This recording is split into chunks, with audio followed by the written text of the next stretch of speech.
Good afternoon. I'd like to welcome you to the McGowan Theater, located in the National Archives building in Washington, D.C. I'm Doug Swanson, Visitor Services Manager for the National Archives Museum, as well as the producer for the Noontime Lecture Series.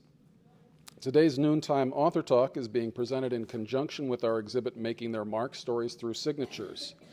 Making Their Marks features original signatures from our nationwide holdings. They illustrate the many ways people have placed their signature on history, from developing a signature style to signing groundbreaking policy into law, or, like our author today, the first woman to go into space.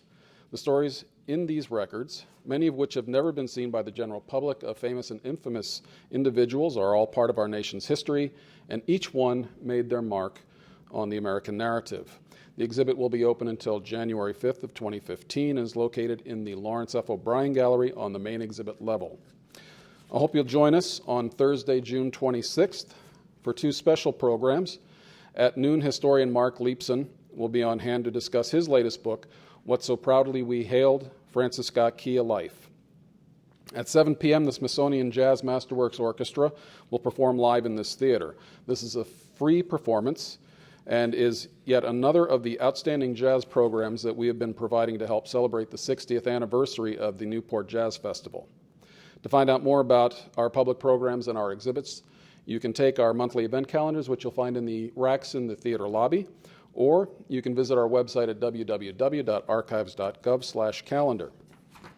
Our topic for today is Sally Ride, America's First Woman in Space, by Lynn Sherr. Ms. Sherr, a graduate of Wesley College, is an award-winning broadcaster and author who spent more than 30 years at ABC News, including more than 20 as a correspondent with 2020. She anchored and reported on the NASA Space Shuttle program from its inception in 1981 through the Challenger explosion in 1986. She was one of 40 semifinalists in NASA's Journalist in Space competition, which was ultimately disbanded. Sherr's numerous awards include an Emmy, 2 American Women in Radio and Television Commendation Awards, a Gracie Award, and a George Foster Peabody Award. Her previous books include Swim, Why We Love the Water, Outside the Box, Tall Blondes, a book about giraffes, America the Beautiful, and Failure is Impossible, Susan B. Anthony in her own words. Swim was named a Washington Post Notable Book of 2012 and one of the Economist's best books of 2012. Her articles have appeared in the New York Times, Parade, Reader's Digest, More, and other publications. Please join me in welcoming Lynn Sherr to the National Archives.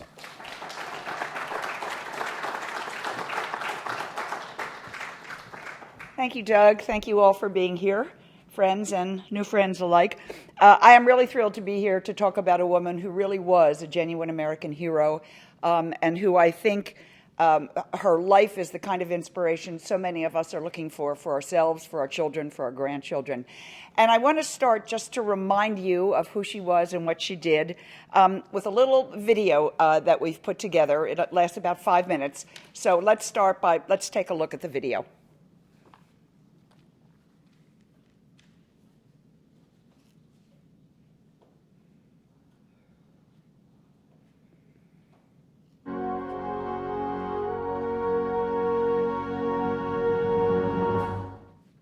I'm Lynn Sherr, and this is History in 5.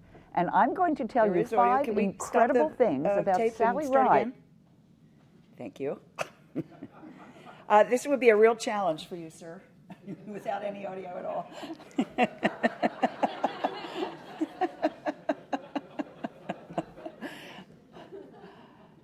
On the other hand, it's kind of a first for you, huh?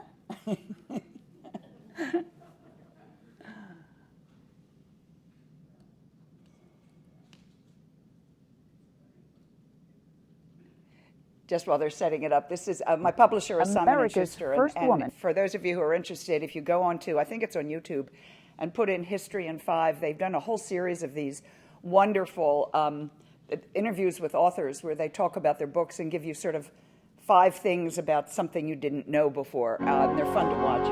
Here we go. I'm Lynn Sherr, and this is History in 5. And I'm going to tell you 5 incredible things about Sally Ride, America's first woman in space. We copy you down, Eagle. Listen, Tranquility Base here. The Eagle has landed. On July 20th, 1969, Neil Armstrong became the first human to etch his footprint into lunar soil. One small step for man. One. A teenager back on Earth was among the untold billions watching closely that night, but had no idea that she too would one day make cosmic history.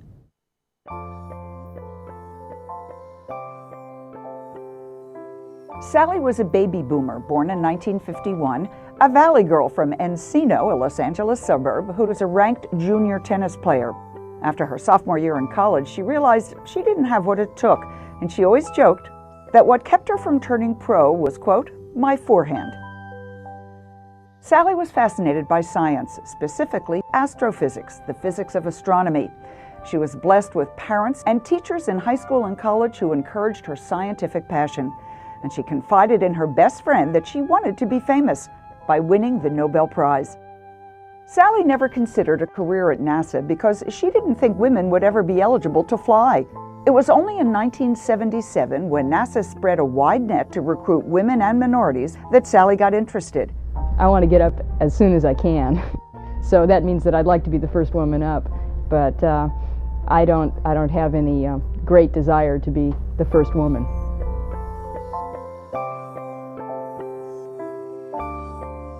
Sally wasn't the first woman in space. Two Russians beat her to orbit, Valentina Tereshkova in 1963 and Svetlana Savitskaya in 1982. But in 1978, Sally became one of the first 6 women chosen to train as NASA astronauts, 6 women in a class of 35 new guys. I don't mind people asking me questions about what I'm going to do on orbit and whether I'm going to be doing any of the cooking on orbit, unless it's asked by someone who expects that the only reason that I'm flying is because Crip needs somebody to serve him coffee. Sally's on this crew because she's well qualified to be here. She and her colleagues trained exactly the same as the men, parasailing into shark-infested waters, practicing parachute landings, and she got totally hooked on flying. There's really nothing that I'd rather be doing right now. What I really want to do is fly as many times as they'll let me fly. Then, after 4 years of training, NASA selected Sally to be the first American woman to fly. I do feel that there's some pressure for me to not mess up. The publicity and the hoopla surrounding a U.S. female flyer made her an instant celebrity. When there was a glitch or whatever, how did you respond? How do you take it as a human being? Do you weep? What do you do? Why doesn't anybody ask Rick those questions?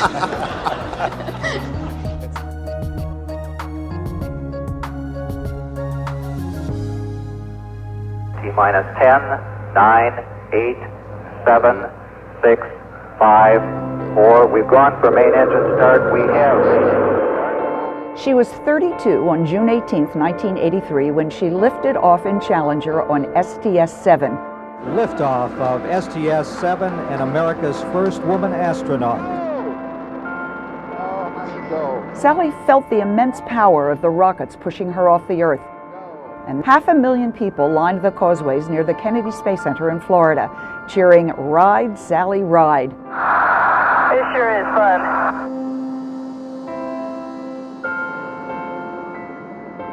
And then she floated blissfully throughout the cabin when they reached orbit.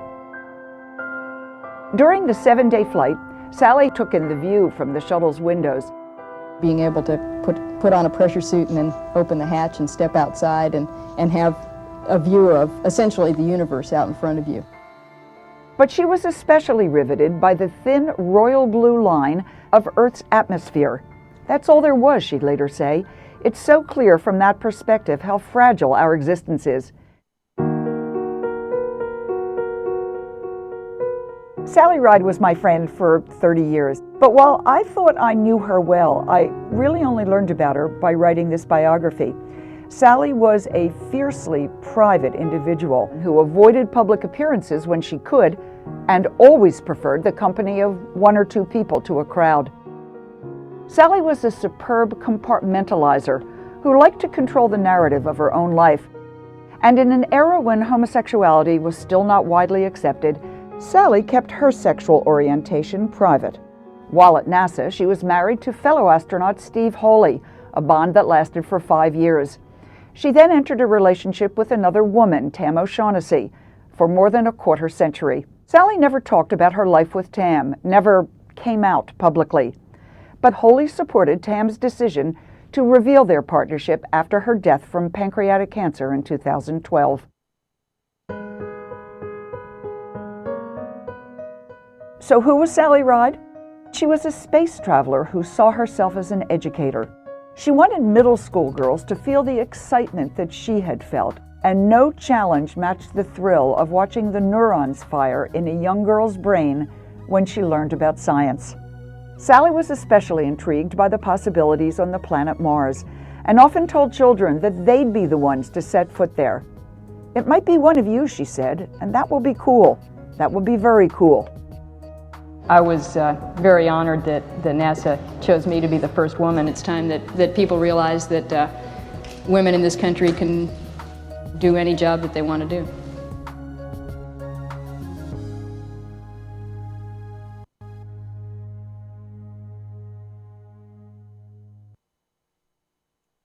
that is some of what you should know about Sally Ride. I'm now prepared to tell you more. I hope some of you noticed the date and remember the date. Her liftoff was June 18th, 1983. It was exactly 31 years ago.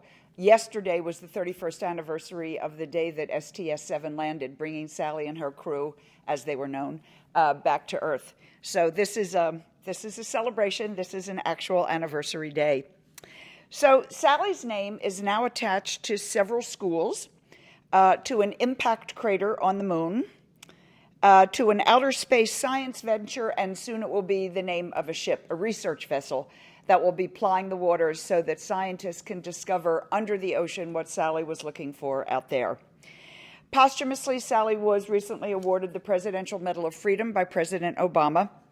In her lifetime, she played in an episode of the TV show Touched by an Angel, played herself, by the way, and she also threw out the first pitch of a World Series game.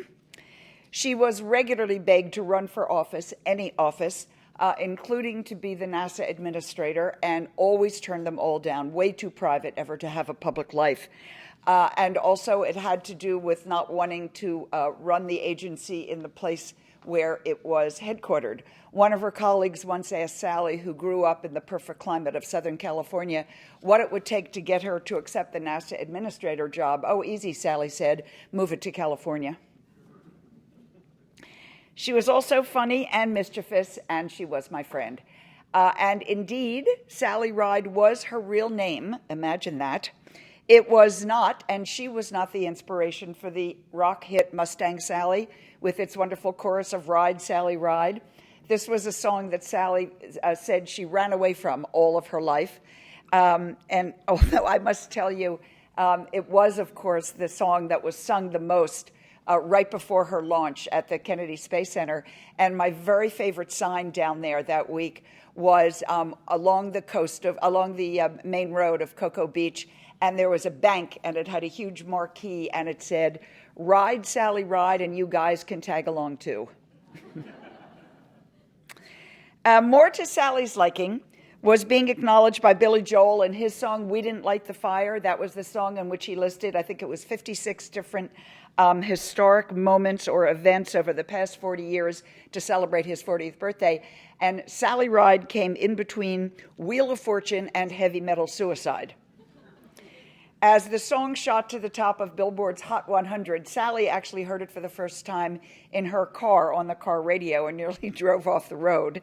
So did her good friend Billie Jean King, who told me that every time the song is played on the radio, Billie Jean turns up the volume just so she can listen for Sally's name. And I confess I do too. So, why all the fuss about this woman? What was the big deal about what she did? Why is it such a major event to celebrate? Let me start with a cartoon, and this is one of many that was published right after Sally died 2 years ago, July of 2012. There were a lot of wonderful tribute cartoons, and most of them showed something like a new constellation in the sky called the Sally Ride or the women's symbol formed of stars. But the one I like best is the scene It's a teenage girl's bedroom. And on the walls are pictures of rockets and models of space shuttles. And on her shelves are physics textbooks and astronomy books.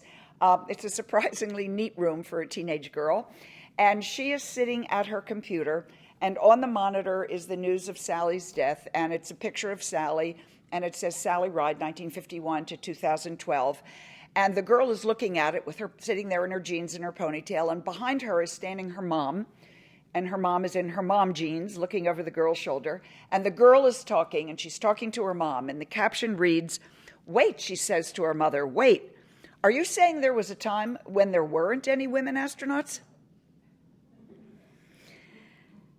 I think this is important because this is exactly what we wanted the results of the women's movement to be, that girls would grow up believing and knowing they could do anything. But it's also important, of course, to know the history. Of course, there were no women astronauts when the space program started, and of course, there were no astronauts when the space program started. We only got into the human spaceflight business after 1957, when the Soviets launched the first human-made satellite, Sputnik.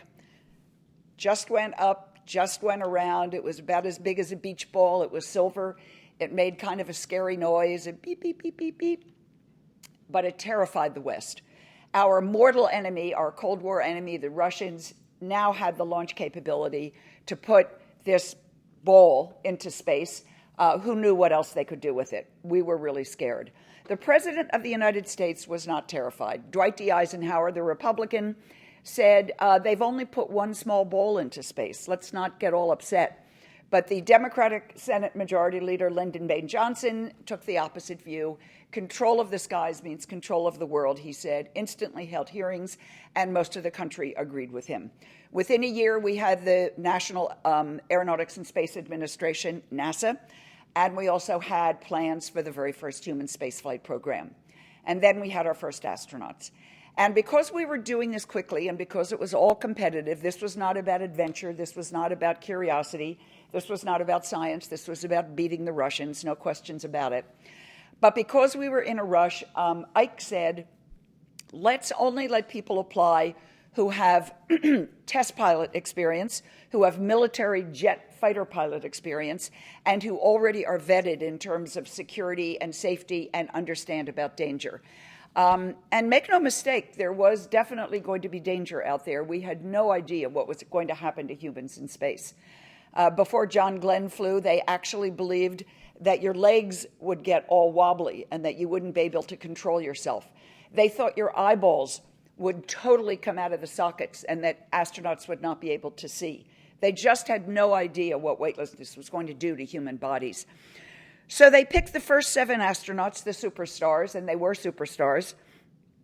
But of course, they were all men and white men and remained that way for the first quarter century, essentially, of NASA's flight.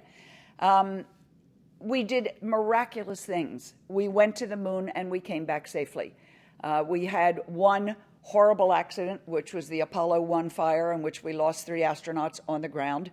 We had a near miss with Apollo 13, which just showed us how very clever we really are and how humans can do the right thing and with the right stuff. But in all, it was an absolutely glorious program. And then when the last man came home from the moon in 1972, America's interest in human spaceflight was really at a low ebb, and there wasn't much interest to do much more. We had a couple of programs. We had Skylab, the first space station. We had some programs with the Soviets who were suddenly becoming our friends. But nobody sort of understood or knew what to do next. So under President Nixon, with the budget being tapped for more domestic issues, the question was compromise. The goal was to do something in space, but do it for less money. And what they came up with was a plan not to send a rocket to someplace, but to design a spacecraft that would go up, orbit the Earth, do things in orbit, 100-200 miles up, do scientific experiments, build a space station, look back at the Earth, and then come back. It was the first reusable spacecraft we would ever have. And because it was reusable, because it was a different design, it was no longer those tiny cramped capsules that in which men went to the moon. John Glenn used to joke that back in his day, you didn't so much climb into a space capsule as you put it on. These were very, very tiny chambers. So now there was the opportunity to have larger crews, and not only have larger crews, but since they were going to be doing scientific experiments, there was the opportunity to bring scientists aboard. You no longer had, after all these beginning miraculous flights, you no longer had the need to know how to fly the craft. You needed to know how to do things once you were in space. So NASA created a new category of astronaut, and that category was called mission specialists. And the mission specialists had to have a lot of scientific training, and they had to be adventurous, but they definitely did not need to have any pilot experience. So that opened the door for people like Sally Ride, because now NASA not only went after scientists, but they opened the door and they actively recruited women and minorities for the very first time. Sally Ride did not grow up, as I said, with astronaut dreams. She wanted to be a tennis player and then focused on science when the tennis didn't exactly work out. And in fact, she was at Stanford University, where she got her undergraduate, her master's, and her PhD ultimately, finishing her PhD in January of 1977. She was dead set on being an academic, was sure she was going to teach, wanted to win the Nobel Prize, as she told her girlfriend. And Sally, in January of 77, goes down to the Stanford Student Union one day, trying to wake up before class, gets a cup of coffee and a donut, sits down, picks up the Stanford Daily, and there, right above the fold on the front page, is an article, and the headline reads, NASA to recruit women. Sally read through the article, saw the qualifications for mission specialists, says to herself, I can do that, puts down her coffee, puts down the paper, goes immediately to another office, gets paper, an envelope, and a stamp, it was that long ago, and sends away to NASA immediately for an application.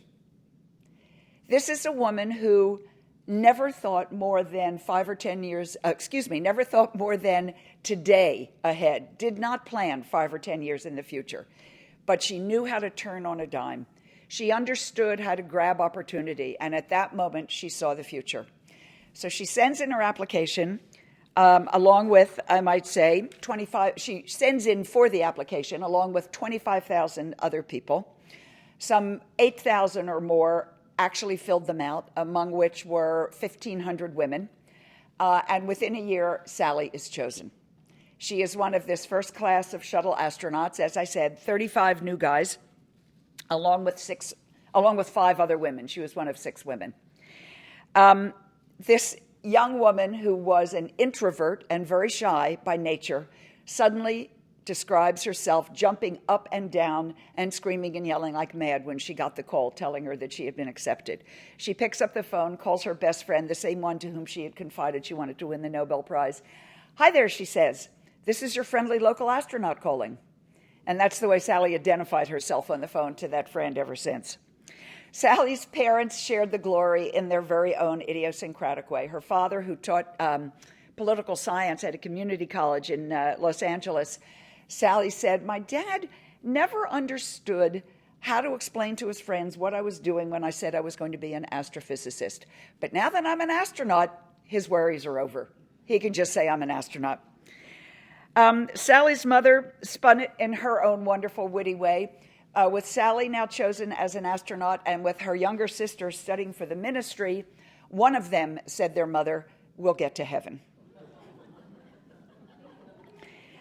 Sally soon learned that getting there was going to take a lot more patience than she thought. She suddenly faced a press corps with very little imagination. She suffered through her first press conferences and media interviews, stunned by the stupidity of questions like, aren't you afraid of being in orbit with all those men? I know. And do you expect to run into any UFOs? Sally calmly answered no to the latter and assured the former that her academic career as an astrophysics student had made her very comfortable around males. Thank you very much. Mostly, she was utterly ecstatic, fully appreciating the gift and the golden ticket that she had been handed. 30 years from now, she told a reporter, when they're selling round-trip tickets to Mars, this might not be glamorous, but right now, it's your once-in-a-lifetime opportunity. I first met Sally in 1981 when, as a correspondent for ABC News, I was asked to join the team covering what was then the upcoming shuttle program. We had a wonderful team in place. We had an anchor, I'm sure you remember, Frank Reynolds, a terrific, wonderful correspondent who had covered all the early launches and knew just what he was talking about. We had an ace science reporter who helped invent the field named Jules Bergman, who was also very knowledgeable about space. And they wanted to add a third person to the team, and I described my role then. I was like in the baseball booth, I was the color guy. So I was there to sort of do all the kind of funny, quirky, interesting, featurey stories. Through a variety of circumstances, I wound up anchoring all the shuttle missions up and through Challenger. But it was really fun. At any event, I get sent to NASA, to the Johnson Space Center in January of 1981. Sally's now been there 3 years. And she's one of the first people I met for a story I was doing. And I just instantly bonded with her. We became friends right away. I think one of the reasons that I really liked her is she acknowledged unequivocally that she would not have been there were it not for the women's movement. She didn't try to pretend she had done this on her own and that it was kind of a coincidence. Oh, yeah, she said, all the pressure, all the stuff that's happened, I wouldn't be here without that. She also knew how to, she was very human. I didn't get these kind of techno answers that you would get from a lot of the military astronauts. For instance, I said to her, why do you want to go into space? And she said, well, I'm not sure I can explain it to you. Half the people want to go into space, and you don't need to explain it to them, and the other half don't, and I wouldn't ever try to convince you. And I thought, what a refreshing answer. What an honest human answer. That's the kind of person she was. As the program developed and I wound up doing all the anchoring, Sally and her then husband, Steve Holey, became good friends, and we bonded over shrimp and beer at a lot of local dives. And those of you who have ever been to Houston or to the Johnson Space Center will not be surprised that one of the places that we frequented always promised mud wrestling on Friday nights, which we somehow managed to avoid. Sally and Steve's home became my sort of beer and pizza hangout during other people's missions, which was lots of fun. And then Sally got her chance, and this was the big one, when she was chosen to be the first American woman in space. Mostly what Sally was an optimist. She was daring, she was interesting, she was adventurous, and she always saw the bright side of things. She trained endlessly and answered questions over and over. The public attention, though, was not only flattering, but it could flummox her. Women were still being viewed as a novelty in this men-only club, and you saw it on the video. It all culminated in that question from a Time magazine reporter that I truly do believe is the dumbest question ever asked of anyone at any press conference ever in history. When he said to her, what do you do when there's a problem? Do you weep? Those of us sitting in the room at that point gasped, as some of you did when you saw it. Sally's answer, however, proves how much they have chosen the right person, because she didn't get angry. What you saw was real time. She laughed, she rolled her eyes a little bit, and then she turns to Rick Houck, the pilot of the mission, sitting next to her, and says, why doesn't anyone ask Rick these questions? And it totally diffused what could have been what was an awful moment. But she diffused it, and she made it light and funny, which was really terrific. She took it all in stride because she understood that she was the beneficiary of a government agency, that she was flying at taxpayer expense, and that public relations was simply part of the job. Another reporter actually said to her before she flew, did you ever want to be a boy? No, Sally said, I never thought about it. Within NASA, there were a number of other hurdles to leap. When Sally was chosen, she immediately had to deal with a lot of issues like stuff that they took on board to go in orbit. And she immediately also realized that whatever decisions she made were going to devolve on all the other women that came after her. So very wisely, she brought them all into the decision-making process, and they were all good friends under any circumstances. Yes, there was a competition. I talk about the competition in the book, but they were all pretty good friends. So one of the first things that the women did was they managed to get rid of, in the personal toiletries kit that they took with them, they managed to get rid of the Old Spice aftershave lotion and the British Sterling deodorant. for more female-friendly lotions and potions. And they also got NASA to add, as only NASA could do, something called hair restraints. We call them rubber bands. There was more. When the original launch date was moved back a couple of weeks to accommodate a change in the schedule, it really wasn't delayed. There was just a shift in the schedule. Johnny Carson joked on The Tonight Show that the shuttle would be delayed so that Sally Ride could find a purse to match her shoes. That was actually the funniest of his many, many, many one-liners. And I am happy to report, I've looked at all the videos, I'm happy to report that towards the end of the run, these one-liners mostly met with boos or embarrassed silence from the audience. The idea of a woman in space had gone from a punchline to a matter of national pride, and I think it's largely because of the way Sally Ride handled herself. At that point, the nation and the entire world was riding with her. Sally said that her flight was important because it was something that a woman had not done before. And then when I asked her that question, you heard the answer. Let me give you the background. I said to her, "Do you feel under any pressure as the first American woman in space?" And she said, "Yes, I do feel pressure not to mess up." And I think what she meant was she felt pressure not to mess up for the crew, because a mission is a team business. You go as a crew. She didn't want to mess up for NASA because she wanted NASA to do well. She didn't want to mess up for the United States because she wanted our space program to thrive. She didn't want to mess up for the future of human spaceflight because she really believed in it. But mostly, I think she didn't want to mess up for other women, because she understood that if she did well, it would mean that other women would do well too. And if she didn't do well, it would be interpreted as, oh, well, a woman obviously can't be an astronaut. Just listen to what another female astronaut from another generation, 20 years later, Pamela Melroy, who actually not only flew but commanded a shuttle, one of the few women to command a space shuttle mission. Listen to what Pamela said. "It wasn't until after I became an astronaut that I discovered the most important gift that Sally gave me, which is that she was tremendously competent. The reputation of everyone who comes after you depends on how well you do. Sally opened those doors and smoothed the path for all women because she was very good at what she did." She was indeed. She flew perfectly. The mission was a huge success. They launched a couple of satellites, made the United States many millions of dollars. They launched one satellite, which was out there just for the purpose of maneuvering near it so that the pilot could play games with it, really, and figure out. And Sally and another mission specialist, John Fabian, had a camera. There was a camera on there. And Sally and John Fabian figured out how to get it in position, work the controls, and get the first picture of the space shuttle from space. You've all seen the picture. I just posted it on our Facebook page for the book the other day, and I refer to it as the first selfie of the space shuttle.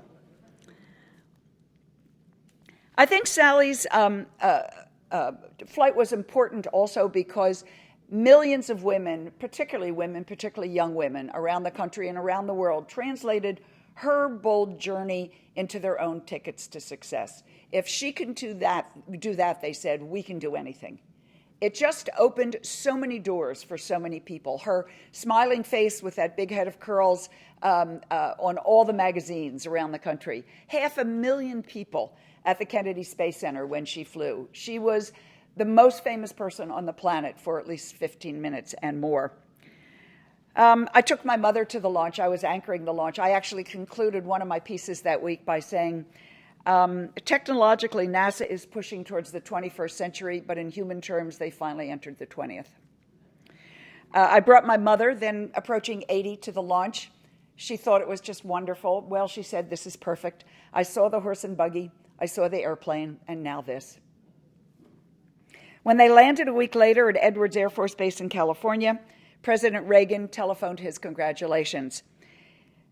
He said to Sally, somebody said that sometimes the best man for the job is a woman. You were there because you were the best person for the job. And indeed she was. And so many millions of women around the world absolutely agreed. Sally loved her flight. To say that she loved it is actually to underestimate what a great time she had. She found that operating the robot arm was just a video game gone practical. And later when she came home, she would happily answer all the questions about what she did out there, including the one that she always got from kids because kids have no filters and kids aren't embarrassed. And the question was always, how do you go to the bathroom in space? And Sally, who had a bit of the poet in her and was a good explainer, figured out a great answer. And she said, just imagine that you're sitting on a vacuum cleaner. When she was in orbit, though, after she finished her work, like every astronaut, Sally would drift over to the window and see the unbelievable view outside. And as I said in the video that you saw, the thing that most impressed her, she loved, obviously, looking out. She liked the infinity of the cosmos. But looking back at Earth and seeing that blue line, she described it as if you took a royal blue crayon and drew a line around the planet. And sometimes she changed the metaphor. She said it was as thin as the fuzz on a tennis ball. Or she said it was Earth's spacesuit. And she understood that that teeny little narrow band of atmosphere is the only thing protecting our planet from the harsh reality of outer space. We would not be here. We could not exist if it were not for that atmosphere. And she appreciated the fragility of Earth. And that's what started a major trajectory in her life to protecting planet Earth. And that was just the beginning of her many contributions to this planet and to NASA. After the Challenger explosion, she, of course, served on the Rogers Commission investigating it, the only woman, the only space shuttle astronaut on that commission. She, in fact, played a critical role in, which I had never known before I researched this book, it had never been published, a critical role in coming up with some of the evidence about the O-rings and in indicating how there had been some flawed management decisions. Then, with NASA essentially shut down to repair the system and reconfigure the program, she moved here to Washington, where she undertook a major study at NASA headquarters to help determine the future direction of the space agency. And that's when, in that report, which was known as the RIDE report, the major proposal that she recommended was called Mission to Planet Earth. It wasn't her title. Someone else had been working with that thought for a while, but she gave it legs. The idea being that treat Earth as an exotic planet the way we treat all the other planets, and make our focus on this Earth the thing that we spend most of our time on. Over the years, Sally served on other such commissions. She also served, sadly, on the investigative commission to determine what happened when Columbia disintegrated in 2003. Once again, was a key player. This woman who had once been the bright new face of NASA now became its conscience. She wanted NASA to do better. She wanted NASA to be exactly the agency that she believed in. She ultimately partnered with NASA to put a camera on the space shuttle and now on the space station so that youngsters, kids, in their classrooms could work at a computer, take pictures of the Earth, and paste them on there, study them, and then put them up on the refrigerator if they wanted. When someone else came to her and said they had an experiment with some satellites orbiting the moon, Sally said, let's put a camera on it and let kids take pictures, and that one was called MoonCam. She wanted kids involved all the time. And this, of course, was after she had left NASA. Sally left NASA in 1987. Ultimately, she wound up teaching at the University of California in San Diego. And then she started a company with some other partners, and it's called Sally Ride Science. And the object is to get middle school girls, mostly, and boys, to focus on, to be interested in, and committed to math and science and technology. This is what she had been leading up to. Being first was fine, but she didn't want to be the only one. She wanted to awaken little female minds out there to the wonder of science that had captivated her. She wanted to inspire the next generation of America's mathematicians and engineers and physicists and astronauts. And she wanted to teach them, as she had always believed, that if you're a girl, you can do anything. She wanted them to see, as she had, beyond the stereotypes. And she wanted to make it a business because she said only if you make it a for-profit business will it attract the kind of money and the talent that she thought was needed. Mostly, she said over and over again, we need to make science cool. We need to make kids understand that being a scientist does not mean living in a basement all by yourself in a white lab coat with hair looking like Einstein's. That being a scientist was teamwork, it was fun, it was magical, and that we need it to change the world.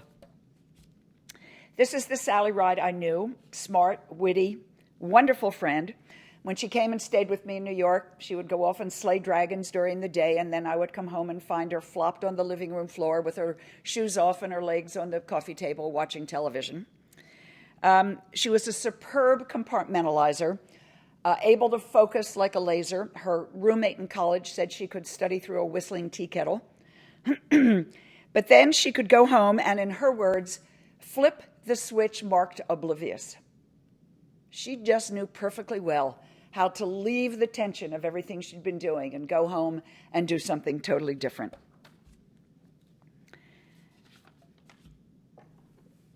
She was also very private and kept her sexuality, kept her introversion to herself, and also kept her disease to herself. In March of 2011, she was diagnosed with pancreatic cancer, wound up with 17 months to live, and very, very few people, I was not one of them, knew about it. Her family and her close friends only. This is just the way she chose to do it. But her legacy is so secure. In the course of writing her biography, including more than 200 interviews with her closest friends and her family, colleagues and politicians, I found an absolutely extraordinary woman. A California girl who wanted to save the planet, an introvert whose radiant spirit pulled her into public service, an academic who could explain raindrops to college students and the wonders of weightlessness to a room full of little girls. She was very lucky in her parents, who were these open-minded souls who truly believed that education got you ahead and that education really mattered. And she was lucky in her timing, in the emphasis on science that came after Sputnik. She was a little girl when Sputnik flew, and all of a sudden the country was emphasizing science. I was in high school. I remember, as some of you may, going out into the backyard and looking up and seeing Sputnik going around and around in the dark November sky. And I also remember that my high school, within weeks, had Russian classes and more science classes. And Sally was the beneficiary of this as a child because there was a lot more science out there. She was also greatly benefited from the liberation of the women's movement. Never planned her life too far ahead, but when opportunity knocked, she was ready to open the door and sail through it. The fact that she could turn on a dime, I think, is such an important lesson. That moment in the Stanford, when she saw the Stanford Daily and she changed her mind and went and applied to be an astronaut, I just think I said to her when she was alive and we would talk about it, what a wonderful thing this was and how amazing she could do this. Sally had a different take on it. When she would speak to student groups, she would tell them that story and she would say, I guess the message is, read your college newspaper. Either way, you know what I mean? And the other thing is she did it all with a smile, all of it. When she came back from her first flight, she flew twice, in 1983, yesterday, 31 years ago. She stood on the tarmac and she said, the thing I'll remember most about this flight is that it was fun. In fact, I'm sure it was the most fun I'll ever have in my life. She was 32 years old. Years later, she elaborated, facing an auditorium like this one, filled with 1,000 youngsters, and she said to them, imagine this room and space, and you could do 35 somersaults in a row. My favorite thing in space was being weightlessness, she said. There's not even a close second. As a result, Sally Ride was an icon to kids and to grown-ups alike, and at 5'5.5", she could still intimidate the best of them. As one of her colleagues said, it wasn't until after you left her presence did you realize that she was really short. It was that ability to be bigger than you actually are. She was a child of the Eisenhower years. She was inspired by Kennedy, marched against Nixon, flew under Reagan, then advised Clinton and Obama. And she captured and challenged the mood of our times on the way to changing our world. Flying in space was neither her childhood goal nor her adult commitment. But having done it twice, she cherished the adventure. In fact, I call all the things I've learned from Sally flying lessons.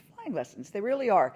Because they taught me and they can teach you how to fly high without ever leaving Earth.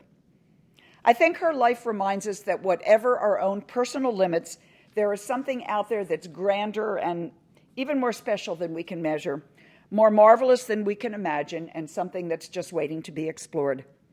She proved that you don't need to have the right plumbing to have the right stuff in any field or any endeavor. And after smashing through the ultimate glass ceiling without messing up, she brought back what I consider the ultimate lesson. What did you see out there? People kept asking. What did you see? Sally Ride put science and her eloquence together, translating the dazzling reality she saw from space into a beam of encouragement for the rest of us on Earth. What did you see out there? Well, she said, and you saw the words on the screen, the stars don't look bigger, but they do look brighter. I think it's exactly the message you want to hear from the first American woman in space. It is the optimism of my friend Sally, and it's exactly the way I'd like to live my life. Thank you very much.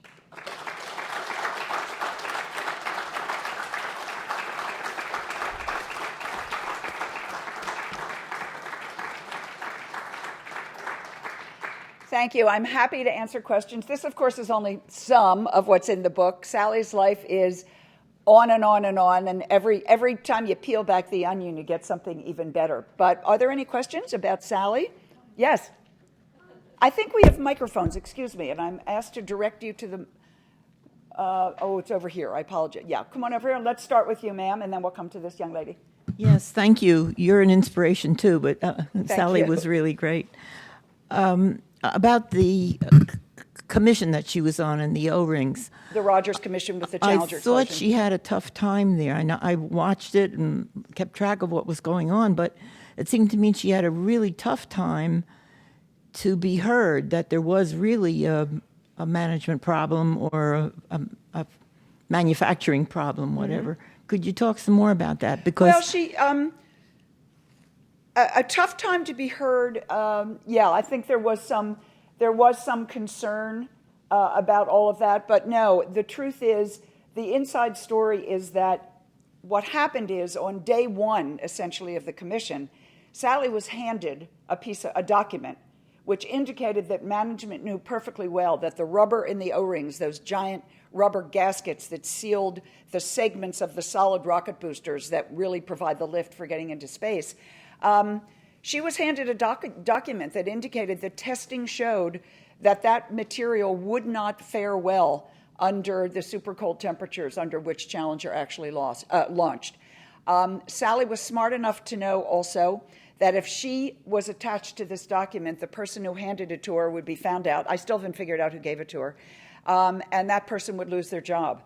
So she slipped it to another commission member who understood the problem. He gets it somehow, figures out a way to get it to Richard Feynman, the great physicist. And Feynman was the one in that, as you'll recall, in that hearing, and he dunks the rubber into a glass of ice water and shows the world what the problem was. Sally was on it from the beginning, and so was the commission. I think the only resistance was coming from NASA.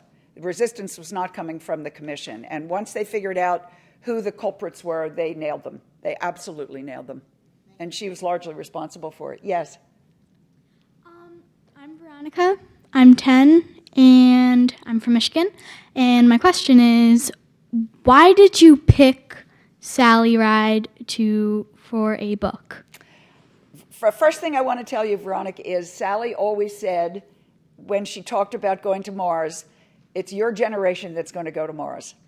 So you probably have some friends that are going to walk on Mars someday, so keep that in mind, which is great. I didn't actually pick Sally. Sally picked me on this one. Sally, when she was alive, never wanted a biography. There are a number of children's books out there that are biographies that she occasionally cooperated with, but not much. She didn't want to tell her life story for a lot of reasons. What happened was, when Sally got sick, she and her partner and other people knew about it. As I said, I didn't.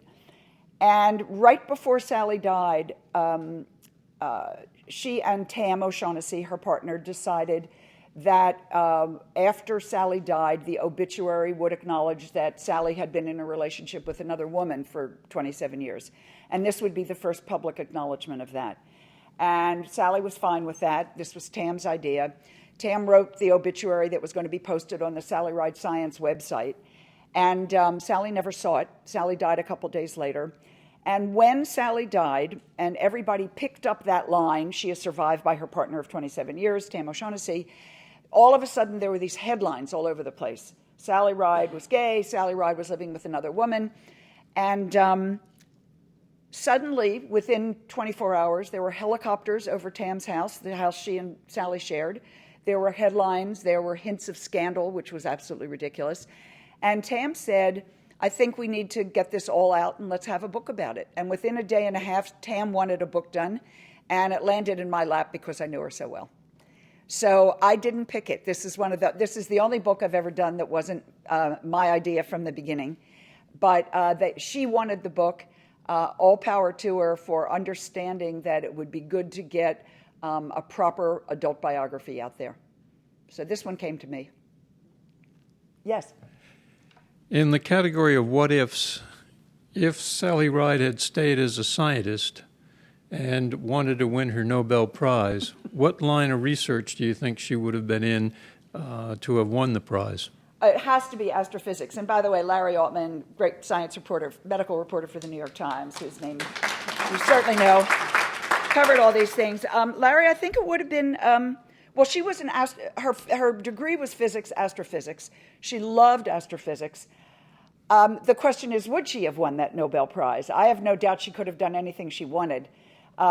She made a point when she got to NASA of keeping her hand in, and she kept trying to do papers, and she had a couple of academic partners that she worked with publishing papers, and she just couldn't do it. There was too much work at NASA, and when she left NASA, she started again doing papers, and you know, she was so famous and was always out there doing other things, and then she hit on this idea of getting the Veronicas of this world on her track, and so she decided she'd rather deal with youngsters and deal with the future than deal with academic papers. But astrophysics. I have a little game I play with people socially as well as professionally a lot. And I say, if I woke you up in the middle of the night and I said, give me the one word to describe who or what you are, what would that word be? In my case, is it woman? Is it journalist? Is it, wife, stepmom, whatever? And I asked dozens of people, what would Sally have said if you woke her up in the middle of the night? Everyone said physicist or scientist, one of the two. And one of the great quotes that I got from somebody she mentored, she was his advisor at the University of California, San Diego in the physics department. He said to me, she was a scientist who took a detour through space, which I think is a great way of thinking about her. Yes, ma'am. Yeah. I was wondering if you touched upon, I know in 1986 when Challenger went down, every classroom in America was watching that, and it was devastating. But she must have had intimate conversations with the two women astronauts that were that died in that tragic event. Did she ever talk about that? Yeah, well, it was technically Krista McAuliffe was not an astronaut. Technically, she was a school teacher. Judy Resnick had flown before. And was a very close friend of Sally's, maybe more private than Sally, if that's at all possible. So they were good friends. She did talk about it, and and that's not so much. I have little profiles of all the other women in the book, yes, and Judy was somebody. Sally said Judy always appreciated the burden of publicity and the burden of being first, and that. Sally says she would often collapse in Judy's office after she came back from a particularly grueling round of speeches. And please understand, Sally understood, I understand. I'm not trying to say going out and making speeches is like going to war, but there is a certain psychic price that you pay for this. And she said Judy understood it better than anybody. So Judy was right there on all of that. And Kathy Sullivan, another one of the original six, who's now the head of NOAA, a terrific woman and a very accomplished and talented woman here in Washington. Kathy also said that she saw the psychic price and she understood. Most of them said afterwards, better that Sally went first. But what about the teacher? Krista McAuliffe, I don't think Sally knew much about her because when you train as a crew. So that crew was always training together. She knew Krista, but not very well. Krista, poor Krista. I just want to say as a little aside that Doug mentioned that I had been a semifinalist in the Journalist in Space competition. Larry, did you enter that one? You weren't on that with Wilfred. Noble Wilfred did. There were a group of us who covered NASA, covered the space shuttle program, and said to NASA, listen, guys, we love this assignment. It's great covering NASA, but we need some help here because we ask the astronauts what it's like being in space, and they come back and they say, neat, or maybe cool, or maybe fun. And, we need some help here, and you need to fly one of us so that somebody who knows about words can actually describe it. So because of me and a group of other people, they started a journalist in space competition, and there wound up being 40 of us. Cronkite was one of them. I was one of them. Number of other people, 38 other people, obviously. And Sally actually wrote me my recommendation for the journalist in space competition. She truly believed a journalist should go in space. I think she also believed that she could figure out a way never to have to fly with me because she would be more advanced than I was. But I was convinced. I had started packing, was ready to go. And then NASA said, wait, we do want a journalist in space. We will let you fly. But the first private citizen in space is going to be a school teacher. And so the school teacher program went first, and the journalist program came second. And then, of course, Big Bird in space, actually. Big Bird, there was some talk about Big Bird, yeah. And they realized his outfit wouldn't work. Yes, exactly. Right. Anyway, we were told to wait, and then they disbanded the program. Yes, sir. I'm curious how NASA did once the glass ceiling was broken. What was her experience as a woman inside NASA and the astronaut corps? Once the ceiling was broken, it was broken. There will never be a time that NASA flies astronauts where there aren't women included. And I should also say, it also made a huge change before they brought women in to the astronaut corps in management circles. Before, by this time, 1976 is when they started looking for minorities and women. By this time, 1972, Title IX, equal opportunity, all sorts of things had passed. Every government agency was under orders to get its act together. And in fact, they had started fixing things in management ranks as well. So there was a huge change. I don't think NASA is the most progressive socially, but I think it's done fine. But did she run into sexism?